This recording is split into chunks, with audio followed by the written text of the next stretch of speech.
Hannah, a college senior learning to code, meets up with her friends to embark on an epic spring break weekend.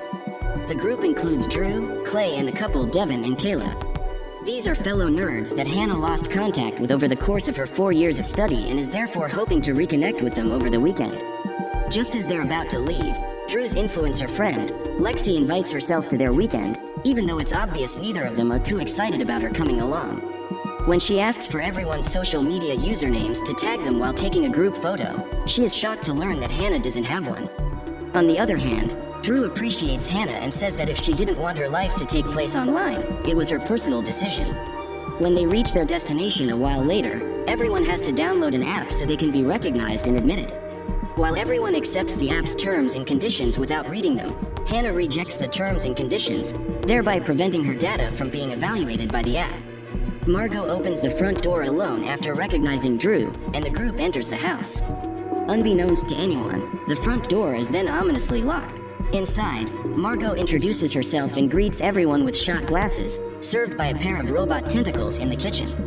Then everyone sets off to explore the place and find their room. As the two couples find their rooms decorated to their personal preferences, Clay finds an endless supply of all of his favorite foods.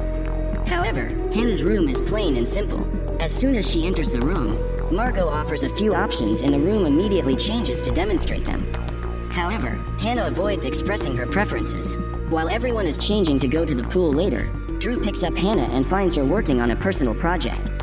When he asks if she would like to join the others in the pool, she accepts his invitation and stops working.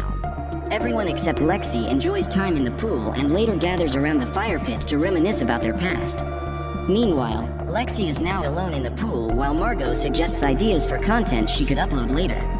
Suddenly, Lexi is pulled into the pool by the vacuum.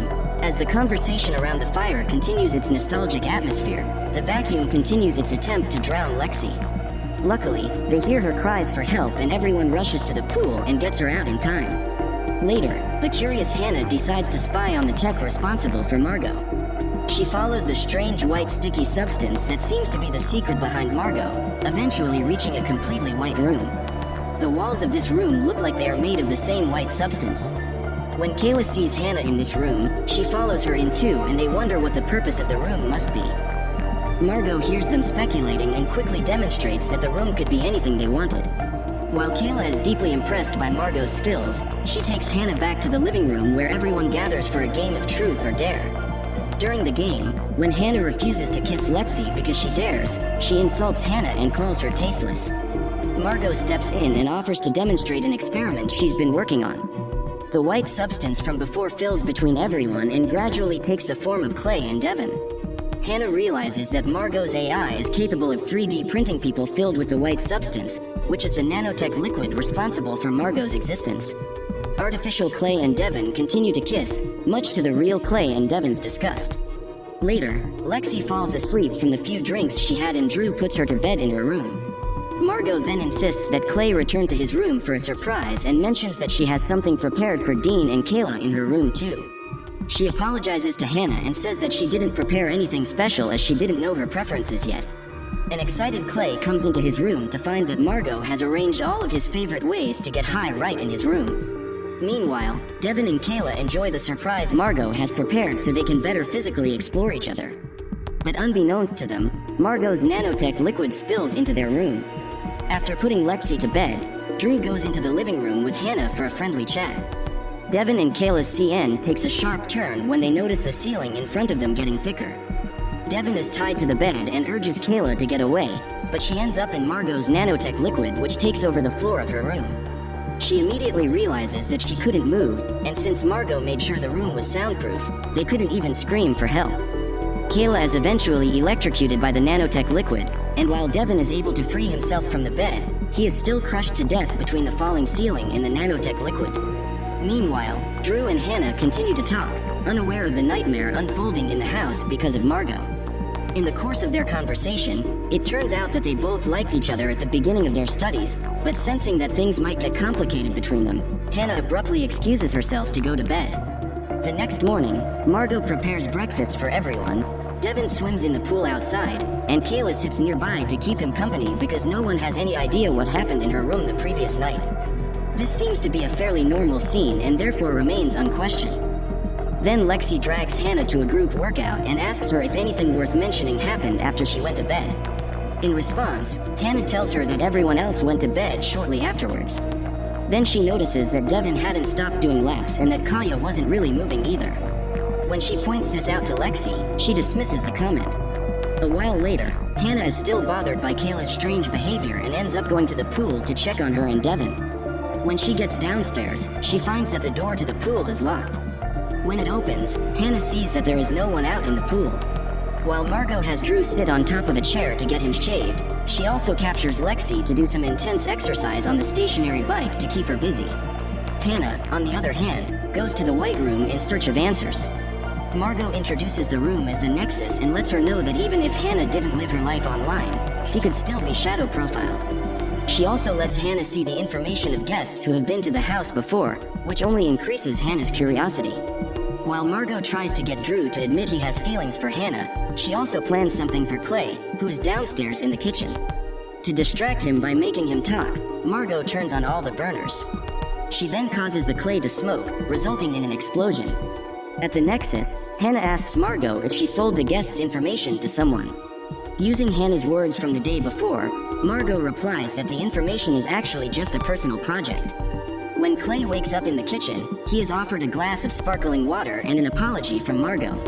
Meanwhile, Drew finally speaks to Margot and tells her that he missed having Hannah around. After receiving Drew's confirmation, Margot immediately confronts Hannah in the Nexus. Replying that Margot doesn't need to know about it, Margot comments that Hannah has a firewall around her, just like her laptop. Then Hannah realizes that Margot has been snooping on her laptop. Meanwhile, Clay's hand is trapped in the kitchen sink and the seat of Lexi's exercise bike is raised to a height that she can no longer keep up with. Both incidents obviously happen because of Margot. While Lexi escapes with only a tiny injury, the same cannot be said for Clay, whose hand was mutilated by the leftover food. Lexi, Drew and Hannah rush to his aid, but unfortunately he loses his life. Margot finally admits that she took out Devin and Kayla too. Knowing that she has to hack into Margot's system, Hannah determinedly leads the others to the Nexus. But the artificial Kayla blocks their way. The artificial Devin also joins in and begins a fight with Drew, while the artificial Kayla chases Lexi. After somehow managing to get rid of both of them, Lexi slips and falls heads to the Nexus with Hannah and Drew. Now there are only two of them left and they head to the Nexus together. Hannah accesses Margot's mainframe and is able to infect it with malware. They then run outside to the car but are intercepted by the robot tentacles and taken back inside. Hannah wakes up a while later, tied to a chair, and finds Drew strapped into the massage chair. This time, Margot takes on the form of the artificial Lexi and meets them both. She mentions that although it was easy to figure out the rest of the group, Drew and Hannah were interestingly complex with their illogical behavior. She says that studying them to become an AI that would be able to successfully imitate humans with their illogical thinking made her curious to go beyond any other AI. To achieve this goal, Margot says she has set her sights on becoming the world's first serial killer AI. Margot finally frees Hannah and Drew when she gets them to confess their feelings to each other. However, when a robotic tentacle shoots out of Hannah, she loses her life. However, it turned out that the deceased Hannah was one of Margot's clones. When Margot sees the real Hannah alive, she lets out a scream that reveals another robotic tentacle, but even this version of Hannah appears to be a clone. Margot realizes Drew is also a fake when he bleeds white instead of red. Apparently, Hannah's understanding of Margot's code allowed her to make copies of everyone, and they now surround Margot. While Margot fights with the clones, the real Hannah and Drew are in the Nexus. When Hannah realizes that Margot's system is rebooting to combat the malware, she decides that this is the right time to escape. With the help of her clones, Hannah ultimately destroys Margot. But as she leaves the house with Drew, she realizes that he himself was one of the clones, implying that the real Drew met his end in the nightmare that Margot unleashed. Devastated and full of sadness, Hannah gets into the car. However, Margot's threat seems to follow her. When she turns on the car, it is Margot's voice that greets her as the Bluetooth connects. So, that's the end of our movie. If you've come this far, make sure to give a thumbs up and subscribe my channel. See you later.